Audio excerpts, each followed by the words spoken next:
Welcome back to the table, everyone. Today we'll be playing another game of Captain C. This time it'll be the second scenario that's in the playbook. So we'll go ahead and read that so we know what we'll be facing. So it'll be the Constellation, which we had the Constellation before, but this time it will be against La Vengeance. Last time we did the L'Insurgent, so now we're doing Vengeance. Nearly a year following the engagement with L'Insurgent, Truxton had disbanded his squadron and rearmed the Constellation with a lighter armament to avoid the previously experienced handling issues.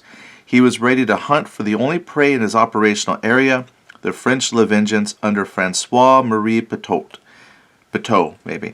The two vessels met on 1st of February 1800 while Constellation flew British colors. It quickly became evident to Truxton that his opponent was French when La Vengeance opted to run. The Constellation rose her American colors and the chase began. During the chase, the French attempted to slow the Americans through stern chaser fire.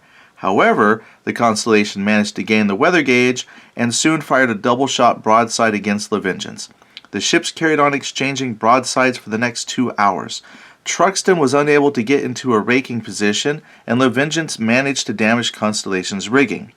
Late in the action, La Vengeance attempted to grapple the American vessel to take advantage of her larger marine contingent, but the effort was foiled through the defensive fire from Constellation's rigging. As darkness fell, the ships drew apart. The heavy American fire actually caused La Vengeance to strike her colors twice, the first time going unnoticed in the gathering darkness. Truxton took note of the second striking, but before he could act, the Constellation's main mast collapsed, allowing La Vengeance to slip away.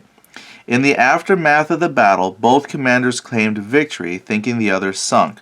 Although not known for sure, the French seem to have suffered somewhat worse casualties. Both ships were severely damaged, and only the Constellation made it back to port, La Vengeance having been grounded to keep her from sinking outright. For this action, Truxton received commendation and a Congressional Gold Medal. Well, that's very interesting. I'll tell you, another person pointed out that they prefer to play larger engagements, and I sometimes do too. I usually prefer like 2 to 3 ships. Something about the duels in other game systems aren't very interesting. Like I said, sometimes the mechanics require you to be moving your ships on the board all the time, but they're still relatively the same positioning to each other, and that doesn't always seem exciting. But having story like this, a great narrative background, and the way the system works, I think this is a system that works great for single ship duels. And as you can tell, there's quite a few single ship duels in history, and I'm sure there'll be more. I would really like to see an expansion for this come out. And the other thing too is, I don't know, that's an interesting story. I've never really bothered to read up a lot of times when I play larger games. If we're actually doing a historical scenario, yes, it's nice to read the story. I call it a story, but you're reading the history behind it. But at that point, sometimes some of that narrative flavor is left out. But when you get to this one-on-one duel, that's pretty interesting. So the French struck colors twice, but just the way the battle went kept going. I mean, that's interesting to me. Here, once you strike your colors, you're done. So, won't have that happen. All right, so that's what we'll be dealing with. And again, we got the crack crew for the Americans, and then average over here. I don't see anything here, special rules.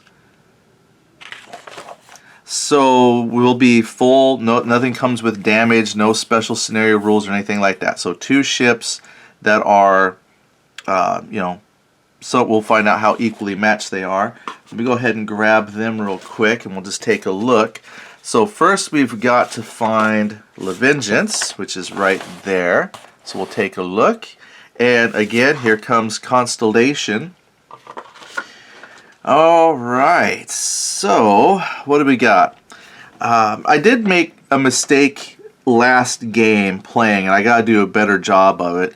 is when I got crew markers here, my mind was focusing on the fact that a crew marker was here like in the 6th spot, and honestly, that's not how many cannons they fire. That's just how much crew you have assigned and what they could fire. Over here on the side are numbers that actually show how many guns, not the exact number of guns, but like how many gunnery factors they have. So if I got somebody here in the 6th spot, they got a gunnery factor of 6. Now, what I was doing incorrectly, and I hope to remember and get right this time, is that when I have crew here in the 6th spot, here the Constellation has a 4-1, meaning 4 long guns and potentially 1 carronade. It's a 4-1. So I was having them roll 6 dice because I saw, in the 6th spot, I wasn't looking at the smaller number. So that's a me mistake there. Now we both have average hull types, average hull strength, so fairly equally matched. Now the La Vengeance does carry more guns on it, so we'll see how it plays out with the crew quality. That does seem to make a difference. They both have 15 crew, and they both have 12 points of rigging. So other than we have, I guess this would be a heavier armed frigate for the French this time,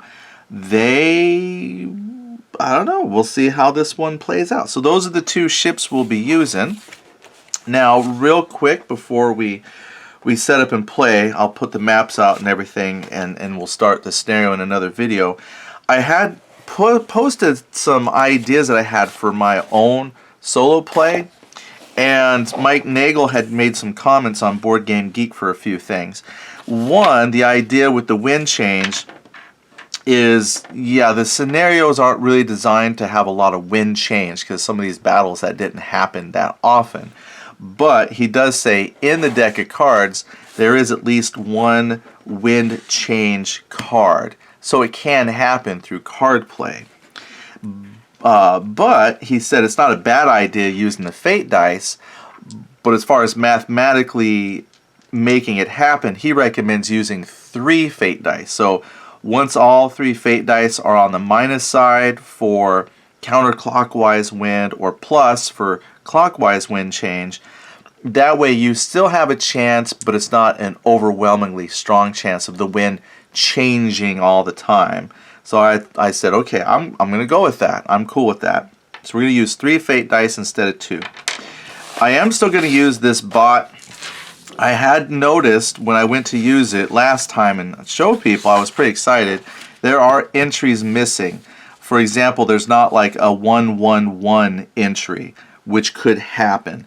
So what I'm going to do, and I decided this last time, is just pick like the closest entry and work from there. Now Mike Nagel pointed out, as I pointed out, this system here for the AI movement, it wasn't designed for this game.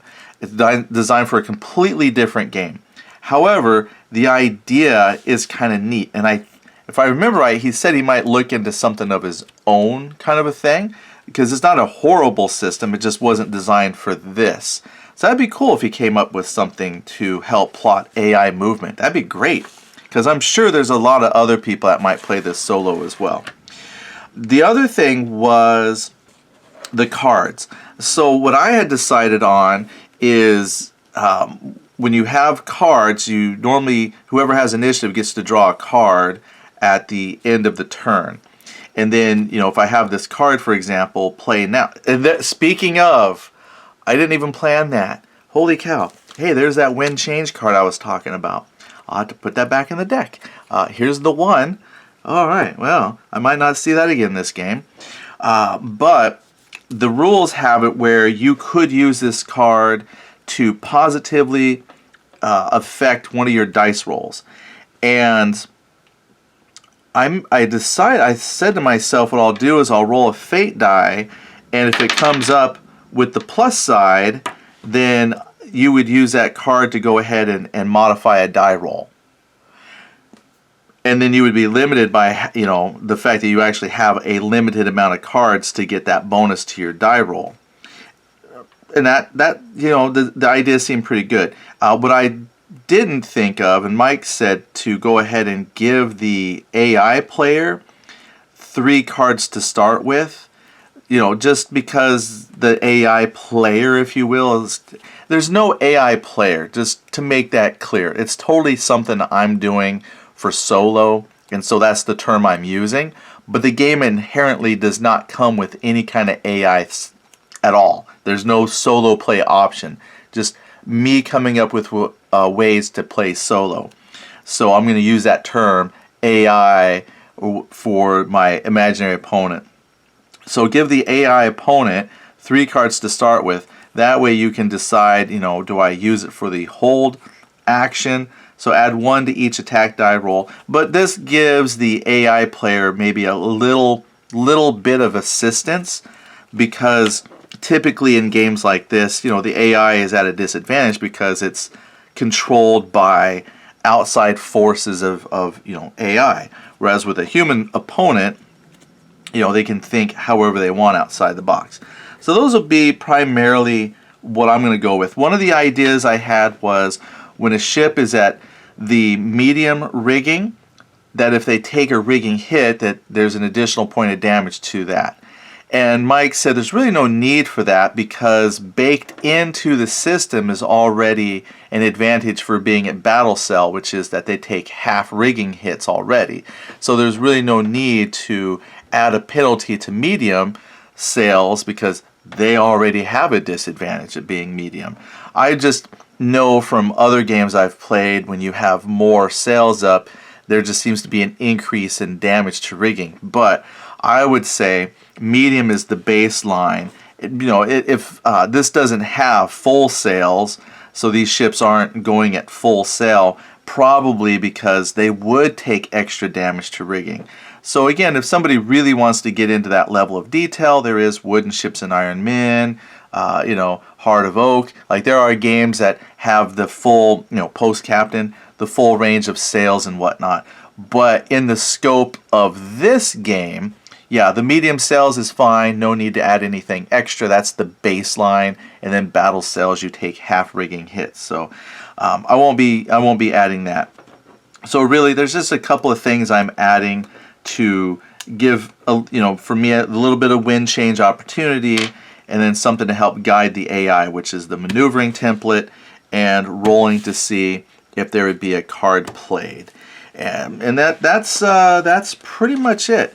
So hopefully a somewhat short video just to kind of get you prepped up for the Constellation versus La Vengeance on the 3rd of February 1800. Next video when we come back, I'll have everything in place and we'll start playing. Alright, I'll see you then.